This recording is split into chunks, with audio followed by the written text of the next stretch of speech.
So I'd be scared. I would see a lot of people walk in.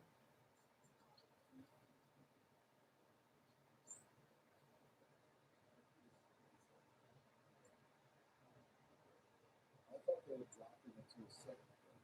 I need to play. I need to get it. So if you know, start keeping the second.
Hello, I'm Dave Stevens, motivational speaker, athlete, and professor in residence at Quinnipiac University. To celebrate the 30th anniversary of the Americans with Disabilities Act, the Developmental Disability Special Intersection Group of the American Occupational Therapy Association, in collaboration with the Blue Media, is proud to welcome you to our very first Film Award event.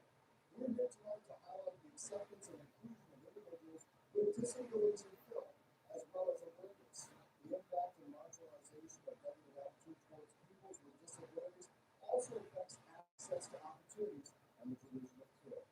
Movies, television, and media overall are rarely represented by the occupational portrayal of people with disabilities accurately, and 97% of movie and TV roles are played by able-bodied actors, stealing those opportunities from the people with disabilities. AOTA advocates working with people with disabilities and occupational therapy practitioners must support and voice the need for accurate and inclusive casting. For the next hour, thanks to our friends at the American Occupational Therapy Association and my students right here at Ability Media, live from the Educational Communications Center, we will showcase some of the best films to work with disability or showcase an athlete who's overcome a disability to take their place side by side with able-bodied performers. Now, I like the Oscars. You can vote on some of our movies right here, and the best awards for actors, actresses, and the favorite movie categories coming up. We'll have the results as we ask you guys to vote on that. Plus, we'll have a roundtable discussion about disability media and a look at some of the TV shows, roles, and actors that the history of disabilities had on the small screen. So, like I said, we'll have voting right here on Zoom. So, for the folks out there in TV land and wherever you are watching,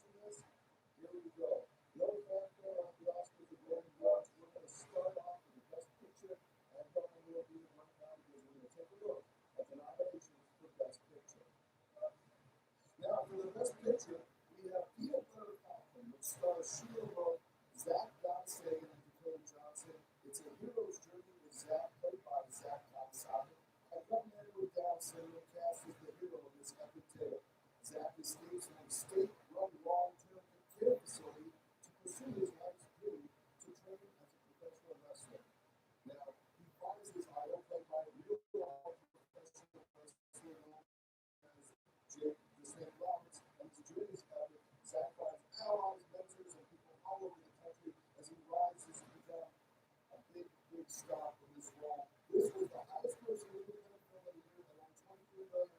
The directors were Tyler Nelson and Michael Schwartz.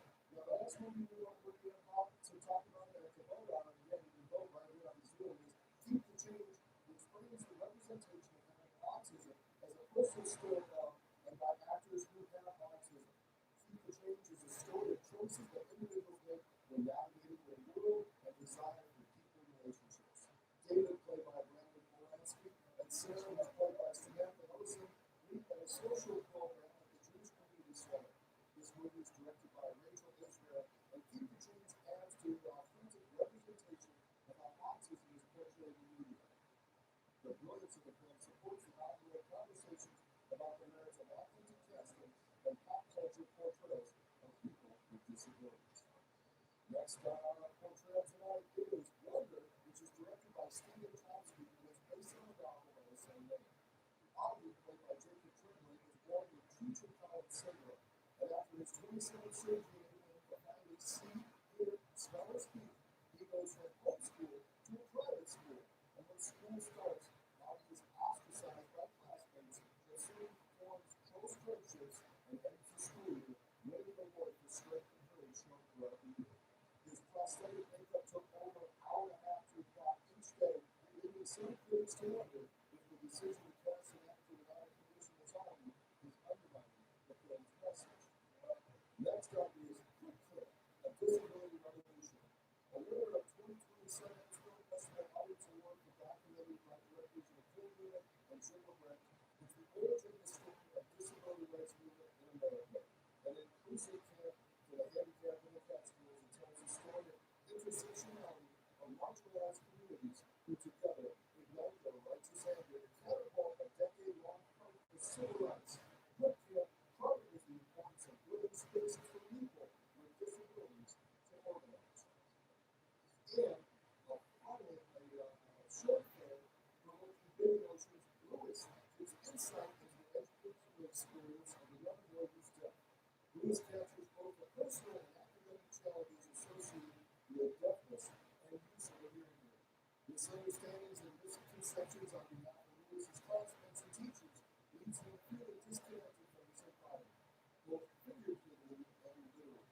Lewis finds the most comfort by playing with his scales and soon after has a dream that reveals an unlikely connection, sparking an opportunity for Lewis to explain his unique sensory experiences to classmates and teachers in efforts to increase their understanding and compassion. And finally, directed by Sean Holmes, Margarita with a Straw is a 2014 Indian language drama starring Praniti Krishnan as an Indian teenager with cerebral palsy who relocates to America for an undergraduate education and comes of age following her complex relationship with a blind girl played by Samantha Gupta. Now, we're also going to move over here and get over to the Best Actors and Actresses category. So we want to go in, and again, if you're online voting like that, make sure you vote for the films that we just had. And as we start talking about these films, you can vote for the Best Actresses in these roles. So let's get right to it. And the Best Actress for our first film is actress and singer Samantha Ellison, as she stars in Keep the Change. She's a member of Epic Players, a uniquely inclusive theater company for talented performers with and without disabilities. She also performs with Dream Street Theater Company as the subject of a memoir, My Picture Perfect Family: What Happens When One Twin Has Autism, Diagnosed with Autism as a Toddler, Confronting Dire Religions, and Negative Stereotypes. Samantha started singing in the Perfect Pitch at age 7 and graduated Pace University from there. Actress, comedian, broadcaster, and international disability rights activist Liz Carr has used a wheelchair since the age of 70 to empower Ruckus Locus Conjunia. She plays the cheeky Clarissa Lloyd, a lab assistant in a forensic science lab in a series of silent witnesses produced by the BBC. She'll join the cast of Richard in the show's second season. Our next actress in this category is Masood Zahir.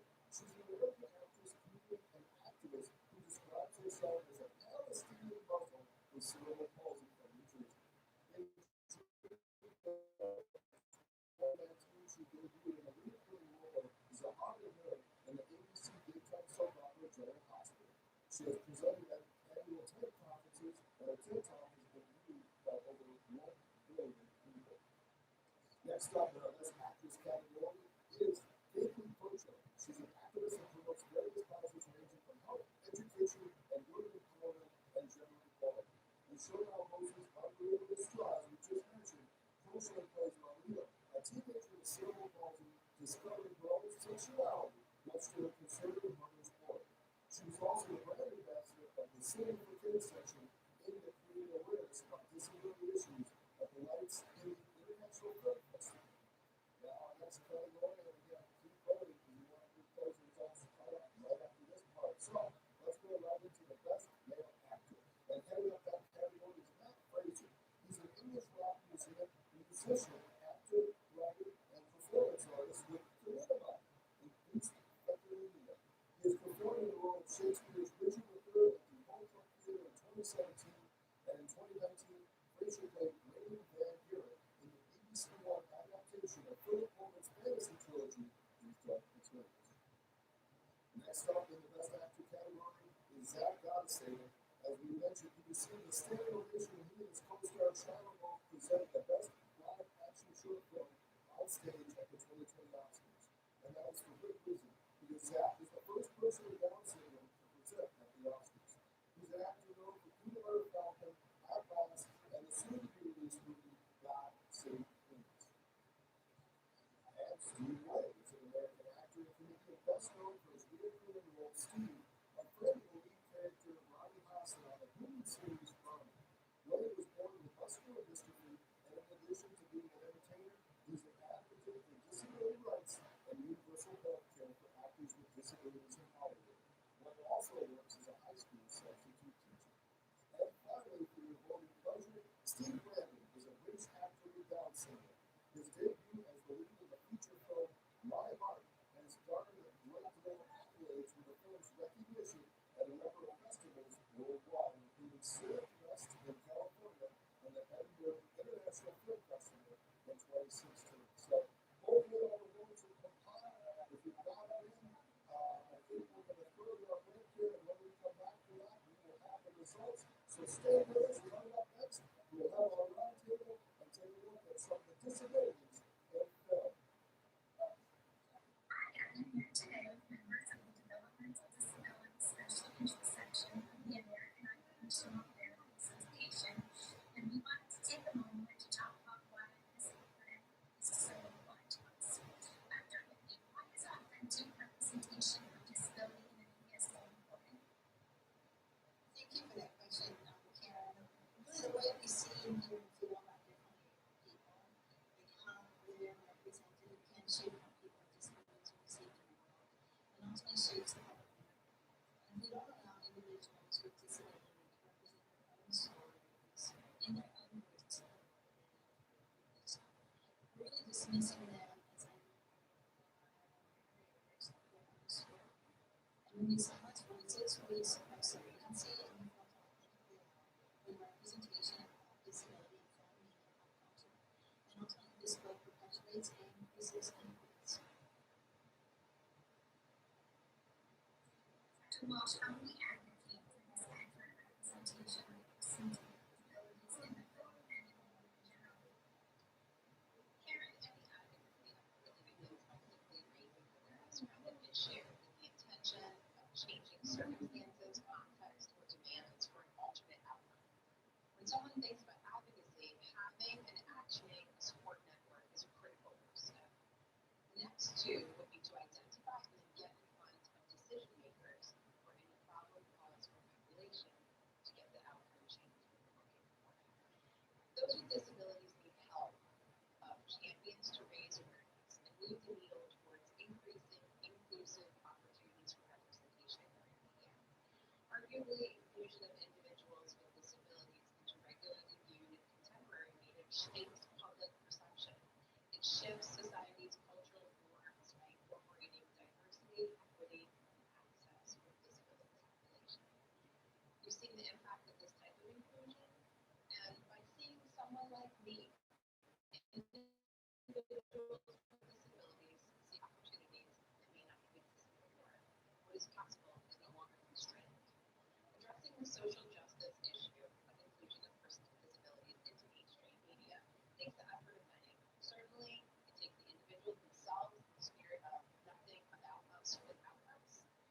also take those who champion the cause and have the power to open doors and be change facilitators as well. An example might be a casting director or maybe an occupational therapist who can help facilitating productive engagement when an actor of differing abilities comes in front of acting demands or capacity of that role. This event is an exceptional start of raising awareness about the issue of accurate representation. Thank you for allowing the American Occupational Therapy Association and Ability Media to highlight this event as Disability Champions.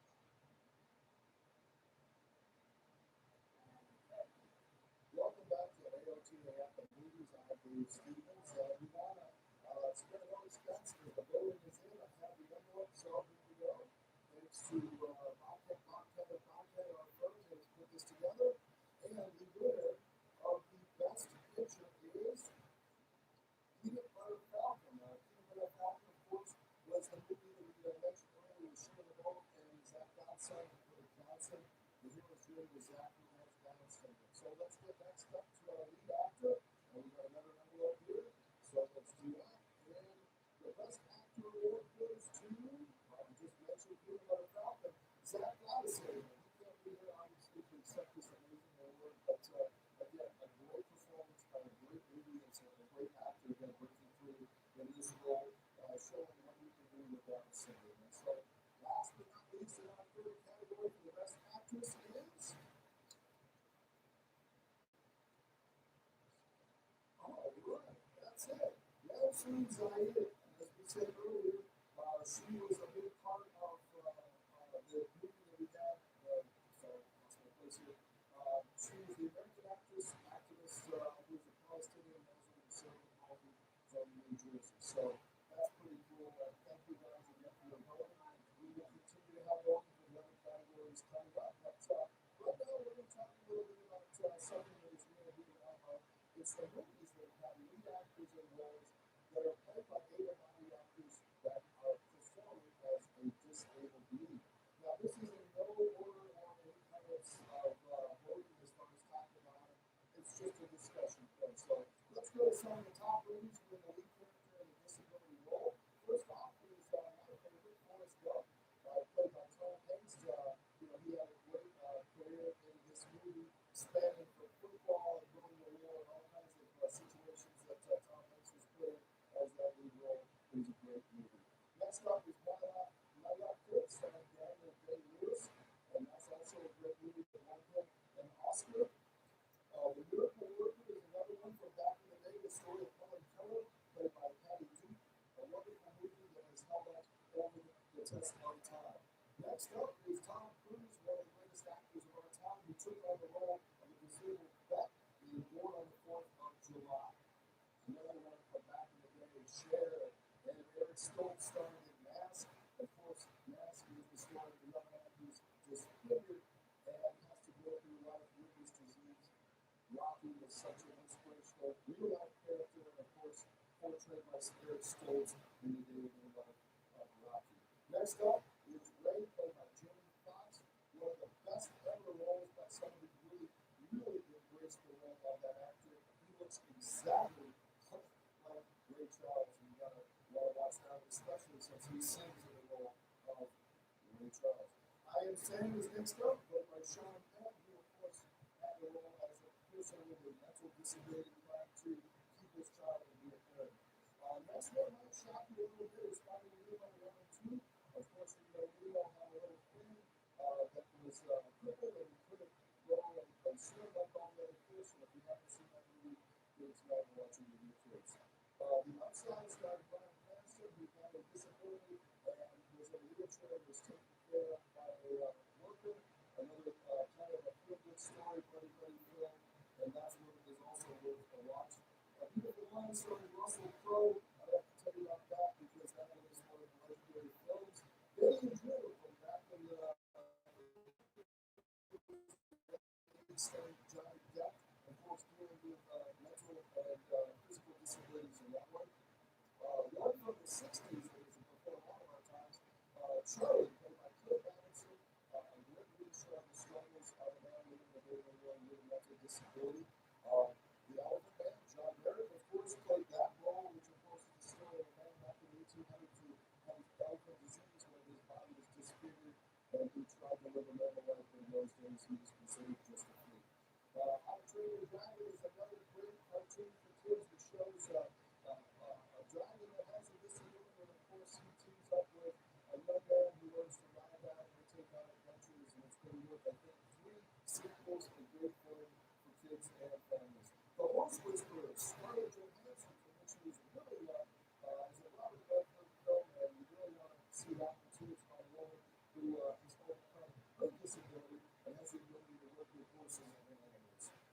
Next up, way back is Jimmy Stewart. You might remember from the Christmas classic, It's a Wonderful Life. Yes, we see it at Christmas, but people don't realize that Jimmy Stewart's character is partially his death in one ear, which comes to play in this story. Again, one of the first early characters that had a disability, and of course, Jimmy Stewart, a legendary actor in his own time. Next up is Molly, starring Elizabeth Shue, and we'll find the next one's here. We got Radio Super Jr. One of my favorites is X-Men, starring Patrick Stewart in the role of the head of the now that's all these crazy characters who are also in their own rights outcasts in society, but kind of in our own handicap, and these have been on for many sequels. Harrison Ford started with Donnie Henry, where he and Harry Ford in his brilliant costume and then suddenly have a disability, and that's also a great performance. And finally, you remember Wayman and Dustin Hoffman and one of our mentioned earlier, Tom Cruise, just a great film portraying, again, disabilities in film. So just a little look at some of those films that we kind of have taken for granted and didn't realize that those were people that were played by able-bodied actors. And of course, when you have able-bodied actors taking those roles, it takes away from the disabled actors. And that's why tonight we have a roundtable to discuss just that. We have some great members out in the world who have been in movies, produced movies, and also now are working with people to get them in films. So our roundtable is really a great opportunity for you guys to say a little insight into why those of us that can't get jobs in TV and film are able to get them.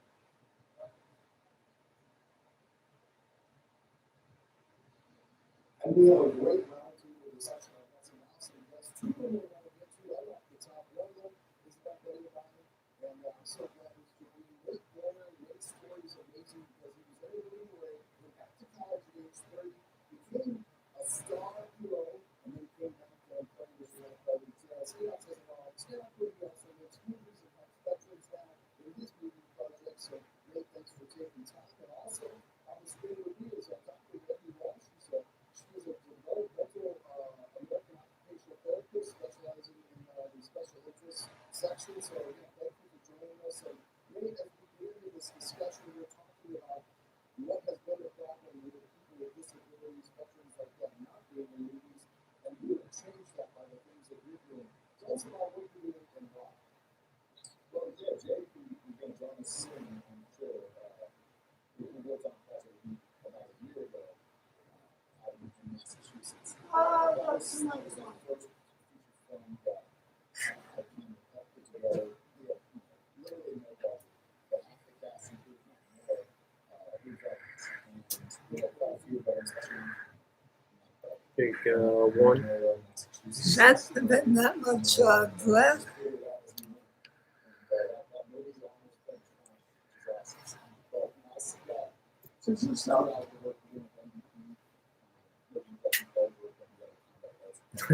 No.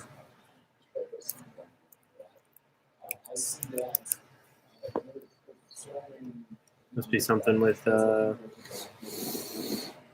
YouTube, I don't know. How long does this handle is bad? In Dallas, for instance, that's a great example. Sometimes we don't come back whole. Sometimes that's from the mental side of things. Sometimes that's literally limbs, but we're still very capable. And I think there's enough of the community, the veteran community that gets worshipped with praise and showered with like these thank yous. And especially when you see somebody with visible scars, it's sort of I've got sympathy for this person. When the reality is like, that's not encouragement. They need to be empowered and they need to be pushed to continue to do great things. They survived something quite challenging now that they're still here and they're still whole in so many ways. We just got to continue to push that narrative of that capability that we all have. And Wendy, you advocate for this. You're an adaptive human being. You adapted since the day you were born.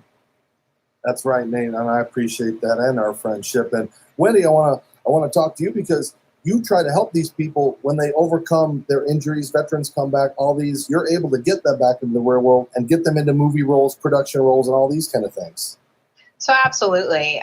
First off, as an occupational therapist, my work centers around helping those with differing abilities and developing abilities to be able to engage in occupations and activities of daily living. Everything we do is our occupations, not just the things that we get paid for. And so as an advocate for people with differing abilities, it's really important to have advocates in your corner. Occupational therapy is a wonderful profession that can work with individuals that have these differing abilities. For things like movies and media, it's really important to create opportunities where accurate representation of those with differing abilities can be seen by the larger population. One of the key pieces of advocacy is to be able to articulate your issue and get behind or at the table for stakeholders who are decision makers and change makers. Advocates are those that help make change. So advocating for accurate representation in media and film is a wonderful link with occupational therapy. We've seen the impact of accurate representation in things like mannequins at department stores or those who use wheelchairs as runway models. We're changing societal norms and addressing a social justice issue. There's about 13 million Social Security eligible beneficiaries who are work focused, yet less than 24% actually collect a paycheck. So we're creating opportunities that are allowing those with differing abilities to get out there and to be productive occupational beings. So it's a lovely opportunity to talk about this and raise awareness. Nate, you've given these opportunities to these people that have disabilities and wounds and scars internally and out. What does this mean to them to get back into the world, live their daily routine, and try to have a career or a life? No, I think Wendy kind of hit it on the head, or just alluded to it. You know, the narrative. It's all about, for me, it's about the narrative, the story we're telling about these human beings. Because, you know, PTSD, whether it's PTSD or any kind of injury or wound or something you have to overcome, you're still a human being. We're all human beings. You know, those are human issues. They're not just veteran issues. And I think that's one of the things I'm really trying to. Sorry, there's a dog that's creeping on screen right now. It's hilarious. Campbell, you just wait your turn. There's pushing that narrative that, like, we're all human beings. We all struggle. We all go through things. I think that helps people relate that think they can't. You know, they look at someone in camouflage, like someone in even a sports uniform, and they're just like, well, I don't know what that lifestyle is being a professional athlete or, fighting for my country, going to war. Like, I could never relate to that. And maybe there's going to be certain aspects that, no, you can't. But you can definitely relate to the struggles with transition and, coming back home, trying to fit in, feeling like all you want to do is belong, and then, finding that purpose again, something that makes you feel as alive as you felt before, and finding a new mission. I think everybody can relate to that. We all want to belong. We all want to matter. We all want to know that if I wasn't here tomorrow, the world would be a worse off place. We all want to feel that. And I think that's something that I'm really trying to push and help people understand and relate to, because they'll look at somebody like Travis Mills is a great example, quadruple amputee, and he's done so many great things with his life since then. He's just got this attitude of like, what am I going to do? I can sit here and be angry, or I can just continue to crush life and chase my dreams. I'm here. I made it back for a reason, and it's just a great example for Americans to see that it's like, he's not waiting for people to just hand him stuff and help him out. It's like he wants to inspire others and encourage others that, like, anything is possible no matter what your circumstances. Nate, you've been on the set with these people. You've seen the emotions from guys that have, been in your movies and working on. I mean, what does it feel like inside for you to give them this chance?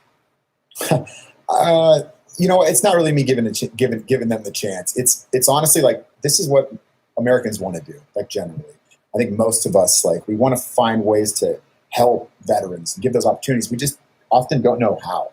And I think the easiest way to do that is, like, what do you have access to? What are you already good at? What do you enjoy doing? I guarantee there's veterans out there that want to do those things. You know what I mean? So just include them, guide them, even if it's at a low level. I mean, most of us are willing to start in the mailroom, just like everybody else. It's just feeling like we have that opportunity and feeling like, people in society aren't going to look at us in a different way, or like maybe a fearful way or intimidated way because of our background. Understanding that, hey, we're sensitive people too, just trying to figure it out and just trying to get by every day. And, we just want to be happy. We want to be loved just like everybody else. So I think I'm not really opening a ton of doors. It's more people that have opened doors for me that I'm sharing that message of how much it mattered to me, and I really appreciate it. I think the football thing really helped. It gave me a platform. It got my story out there, and people are like, I want to help you. I'm like, awesome. Thank you for helping me. Like, now let's help these other people who did just as much as me, if not more. They just didn't have the microphone or the platform I had. And they're on board for that. And they see these men and women, how hard they work and how much they care about this stuff and what they're willing to kind of put in, or I guess, for lack of a better word, sacrifice to be elite in a different way. And once they see that, they're like, oh, wow, I knew this person was, quote unquote, a hero, or at least someone that was willing to serve their country. But I just didn't think they'd be able to pick this thing up so quick and just figure it out. I think it sort of surprises people. But once they see that, they see the commitment from these individuals, it's easy to want to hire them, to want to add them to your team. Thanks, Nate. And now I got to bring in another amazing guest for us on our round table. And she doesn't need much of an introduction because I've worked with her and I'll be working with her in the future. But Mindy Shire is here. She's the founder of Runway of Dreams. But the reason we brought her in is because she's also created Gamut Management, which is the opportunity for people with physical and disabilities of all types to actually have an outlet to be on TV, on camera. So, Mindy, thanks for joining us. And how did you get involved with this very unique project? Thank you. Thank you so much for having me on the show.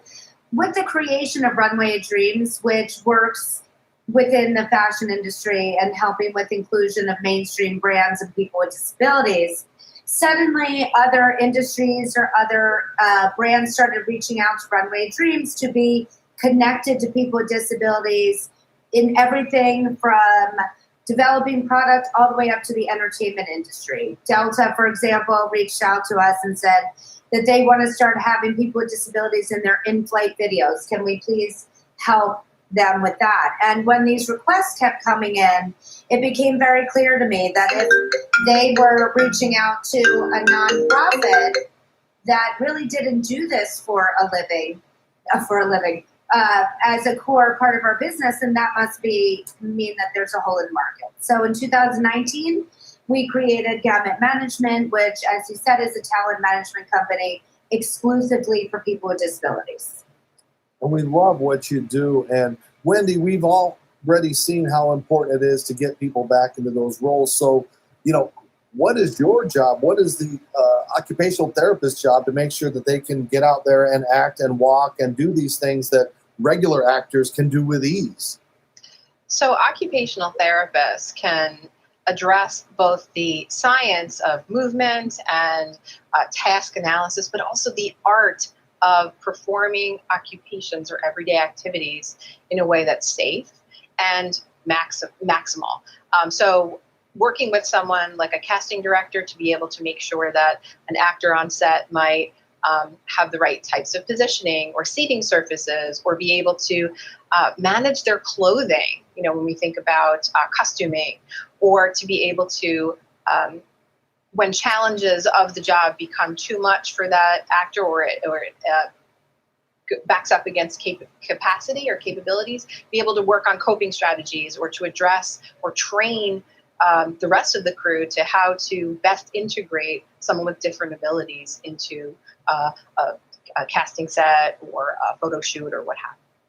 And you both are important, integral parts of how we can have success with those with disabilities going forward. But Mindy, we see in print ads, we see on television now, mixed race couples, that's a good push. We're getting farther from where we need to be. But for those with disabilities, those of us in a wheelchair, on crutches, seen differently, what's it going to take to get those directors, producers to use us in those roles in print, mainstream, and everything?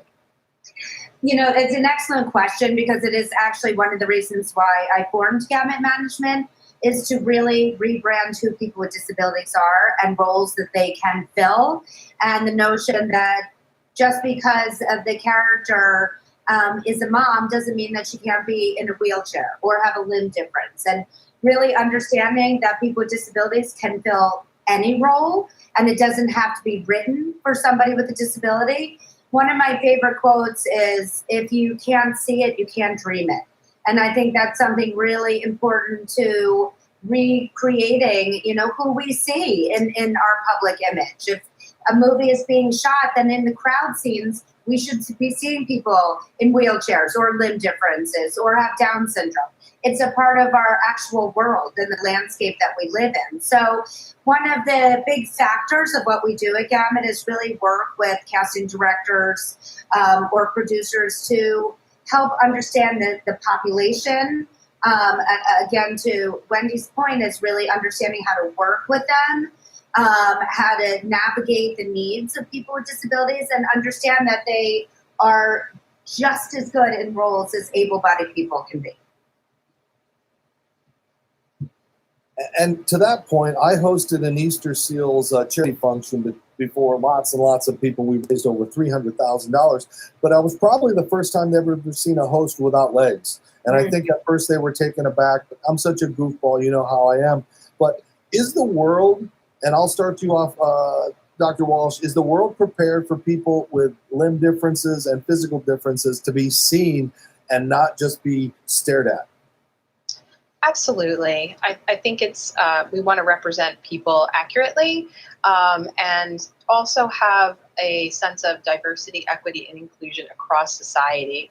I think Mindy's company is a wonderful change maker. I think this is, and I think I said before, it's a social justice issue. It's about equal and fair representation. I mean, that's what this country was based on. You know, you're doing it, but Mindy, you're physically making this happen. So you're changing lives, but your job's not done yet. It certainly isn't. And being that I have, made this my profession as well as personally for my son who will be growing up in this world, I think, again, the fact that we need to combine our voices and be loud and be seen. And it's something that, if we have to say it over and over again and really show the power of people with disabilities, not only from the perspective of the fact that it's the largest minority on our planet, but it's a business opportunity. It provides new revenue streams, new audiences for advertisers to advertise to. There's so much that goes into really including people with disabilities into our mainstream worlds and conversations that ultimately benefits everybody, especially for the fact that this is the one minority that every single person on the planet is going to be a part of at some point of their life, whether that is just getting old. Thank you. Thanks for having us. Thank you. What a great discussion, Nate, Wendy. Just hopefully we get more people in film. So thank you guys for joining us. So stick with us. Coming up next, we're going to talk a little bit about the television programs that have had disabled actors and also the ones that continue to shine, those actors with disabilities. And you're going to want to stick with us because we're going to tell you about the best foreign film, the best documentary, and my favorite, since I'm short, the best short. Stick with us after the break. What is your favorite part about being an OT student? My favorite part is knowing that my occupation one day is going to help so many people. I love collaborating with all my peers and faculty and learning new things every day. I love being an OT student because it's helping me create a future where I can help other people. Hi, my favorite part about being an OT student is getting the chance every single day to learn about all our different practice areas and deciding what I'm going to do one day to help others. My favorite thing about OT is that everything that we do is entirely focused on the specific client that you're working with. And I love how we use their strengths to help them in the areas that they need help with. I love OT. We love OT. I love OT. We love OT. I love OT. I love OT. We love OT. I love OT. I love OT. I love OT.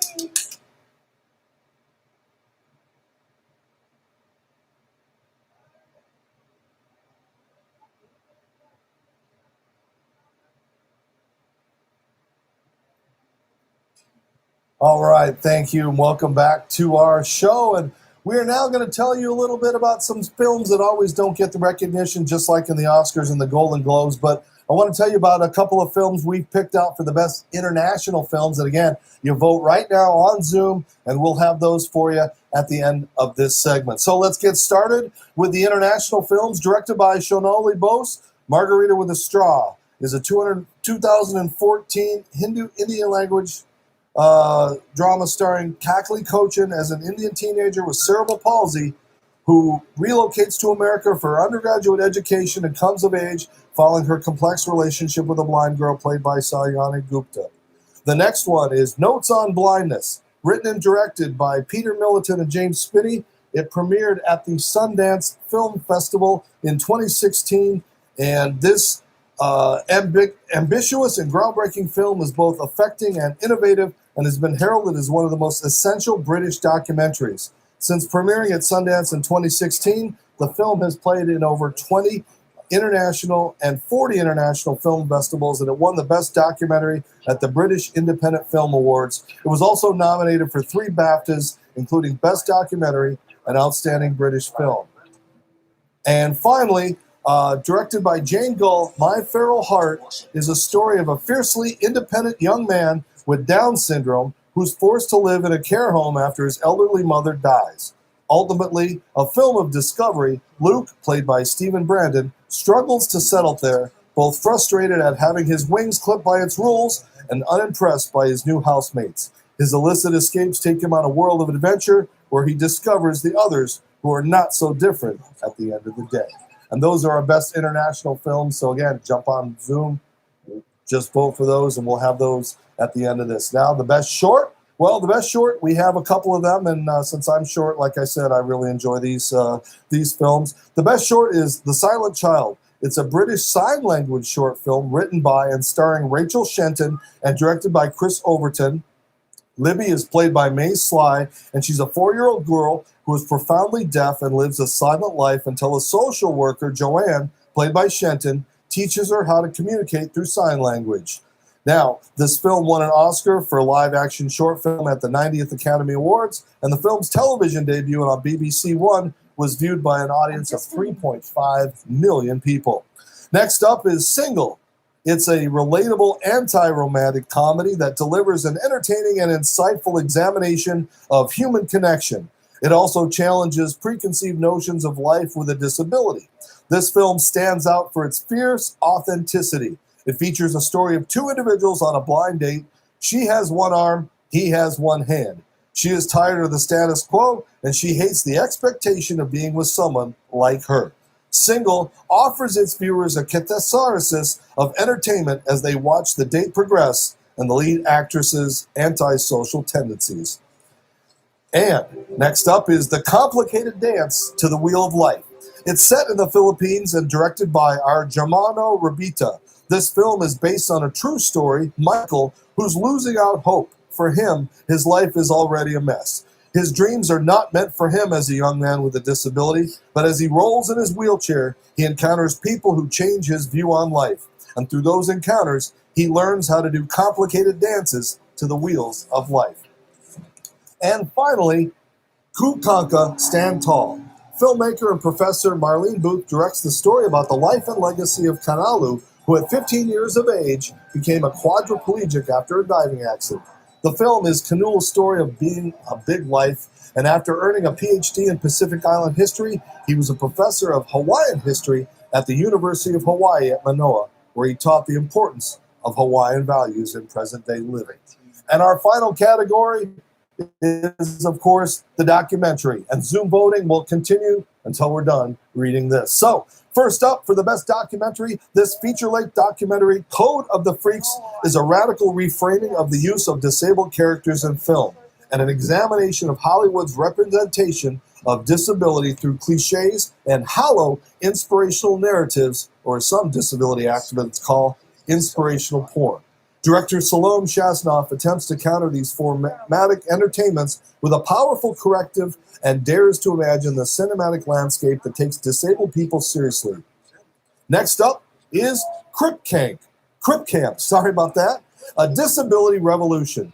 Directors Nicole Newman and Jim LeBrec winner of the 2020 Sundance Film Festival Audience Award for U.S. Documentary. It's the origin story of the disability rights movement in America, an inclusive camp for handicap in the Catskills, as it documents the story of intersectionality of marginalized communities who together ignite their righteous anger to catapult a decades-long fight for civil rights. Crip Camp chronicles the importance of building spaces for people with disabilities to organize. Next up, directed by Michael Barnett, is the story in Becoming Bulletproof. It follows a group of men and women with disabilities who come together and star in a Western firm, taking on a variety of lead roles. The movie illustrates how true equality comes through in the inclusion of those across the spectrum of movie experiences. Inclusion shouldn't be a lottery. Those are the words of DJ Savarese. The award-winning film DEEJ, or DEEJ, is the first kind of collaboration between a filmmaker and a non-speaking adult with autism who uses augmented communication to write poetry and advocate. The film explores the importance of nothing about us without us in the representations of media and decision-making for individuals with disabilities and what it takes to make the goals of inclusion and disability rights. And finally, our last documentary is Normal People Scare Me, a documentary created by Taylor Cross in an effort to illustrate the experience of autism and create more understanding society. This film challenges the social convention of normal with grace, as Taylor himself has autism, and captures the insightful interviews that were groundbreaking for his 2006 context. What does autism look like from your perspective? Do you like or not like being autistic? What do you want to be when you grow up? And have you ever been teased? Despite lacking the technical prowess of higher budget films, this creative and honest documentary has been creating meaningful conversations and changes for over a decade. So we'll have those results as you put in your votes for those three categories. But now I want to bring your guys' attention to what we talked about earlier in the show, when we have able-bodied actors playing movie roles for disabled characters. But did you know on television that there have been television shows with disabled characters, but with able-bodied actors in those roles? So let's show you some of those. And we'll just kick them off again in no particular order. Big Bang Theory, that just went off the air on CBS. Of course, Sheldon, that great crazy character, he had Asperger's syndrome. The Good Doctor on ABC, a hit show for them. Dr. Murphy is he has Savant syndrome, and that is a great show to watch because it is based on a true story. Of course, Breaking Bad, Walter White Jr. Is played by R.J. Mitty, and he had cerebral palsy that was also played into the role for him, not usually happening as we've talked about in television. Glee, of course, a couple of years ago, they had a couple of characters. Artie was in a wheelchair, and Becky was a cheerleader with Down syndrome. If you go way back a couple decades ago, ABC broke ground with Life Goes On, which the lead character was Corky, who of course had Down syndrome. The West Wing, for you folks of NBC, had Joey, who was deaf.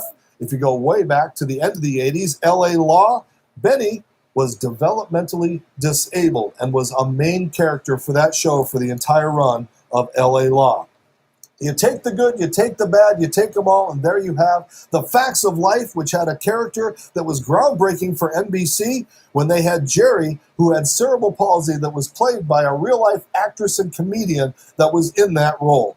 Now, MASH, of course, you didn't realize that Radar, played by Gary Berghoff, had a disabled hand. He hid that the entire run of the show, and in fact, for every role he's had, he's been able to hide that in some sort of situation, and people today still don't realize that Gary has one hand that is disfigured. Now, there's also a great show on, I think, Netflix called Atypical, where the lead character is a high school student named Sam who goes through the day-to-day life with autism.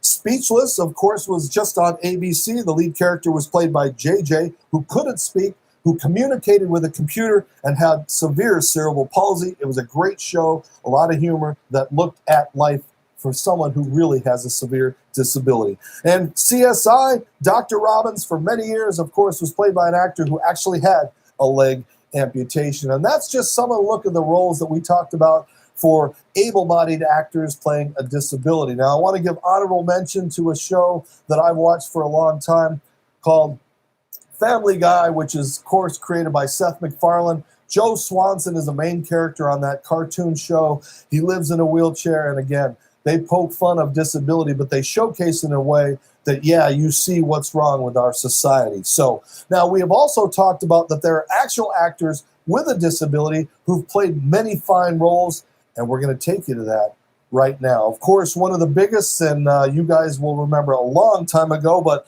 Marley Martin, who is deaf, and she was an Oscar winner and has still had a great success in Hollywood, television, and of course, an advocate for the deaf community. Sean Birdie is deaf, and he is an actor that you have seen. Again, roles in society that don't normally go to deaf actors. Sean is getting that. Teal Shearer has a spine injury and continues to seek acting roles, modeling roles, and performances. Christopher Reeve, of course, was the actor that played Superman. He was paralyzed in an accident, and he still continued to act and took roles until his untimely death. But of course, Christopher Reeve and his charity, of course, continue to make waves in the spine of recovery of spinal injury, and those progresses are just monumental.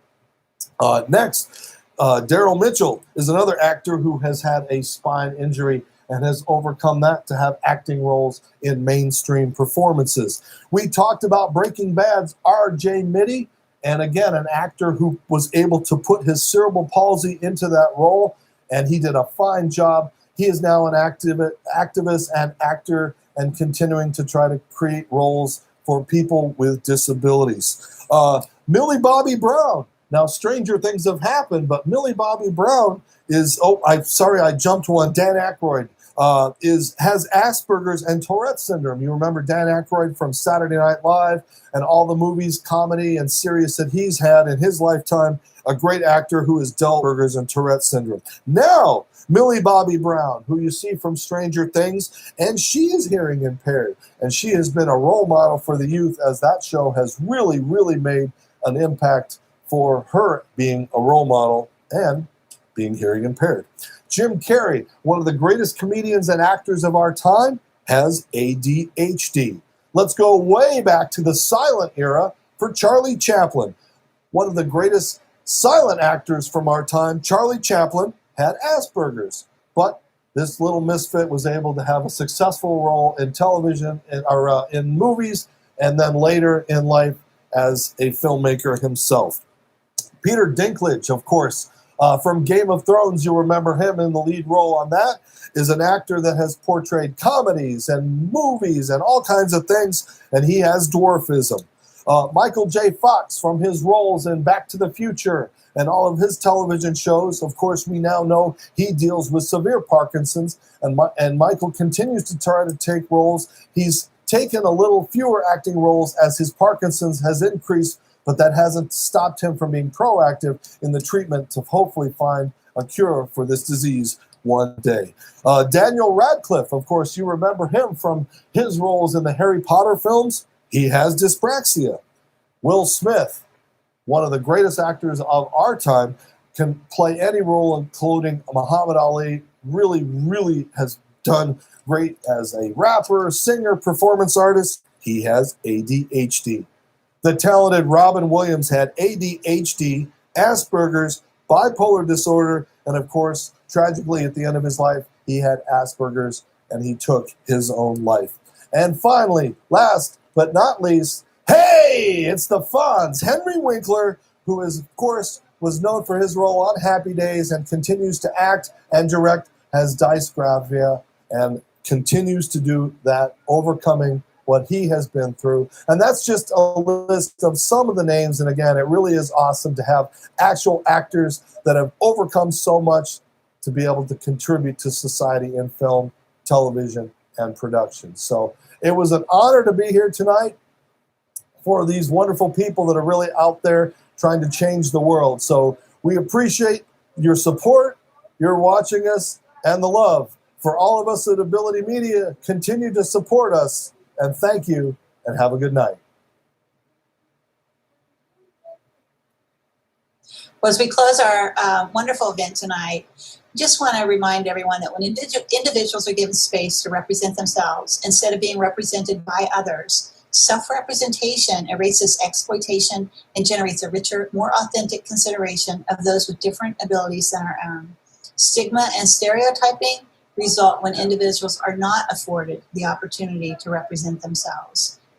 Occupational therapy practitioners advocate for authentic representation of disability, so communities research differently, include others differently, practice differently, advocate for the socially just society in the end, and allow each of us to engage in the work of humans being in the world, to do our work in a way that we are ongoingly unsubscribing to bias, stigma, and exclusion. And as we turn our attention to the next speaker, just want to let you know that it is none other than Leila Lorenz, a true legend in our profession. Her pioneering exploration of the developmental process, including a focus on cognitive perceptual motor dysfunction, led her to articulate the developmental theory of occupational therapy. You do not want to miss her talk starting at 7 p.m. It's one of Inspired's most inspiring events of 2021. All right, and we can't leave you without, of course, you being on the edge of your seat for the results of our final 3 categories. So before we go, let's give you the results and the envelope, please. So for the best foreign film, we have Margarita with a Straw, which I hope to have after this presentation. So let's hear it for Margarita with a Straw. The best documentary, let me look at this one. It is a tie. Hey, so I guess we have to saw the trophy in half, but the best documentary is a tie. It goes to Silent Child and Complicated Dance to the Wheel of Life. And of course, all these movies that we've talked about, you can Google them, you can find them on Hulu, Netflix, or wherever documentaries are seen these days, including HBO. And finally, the last category that we had, our short.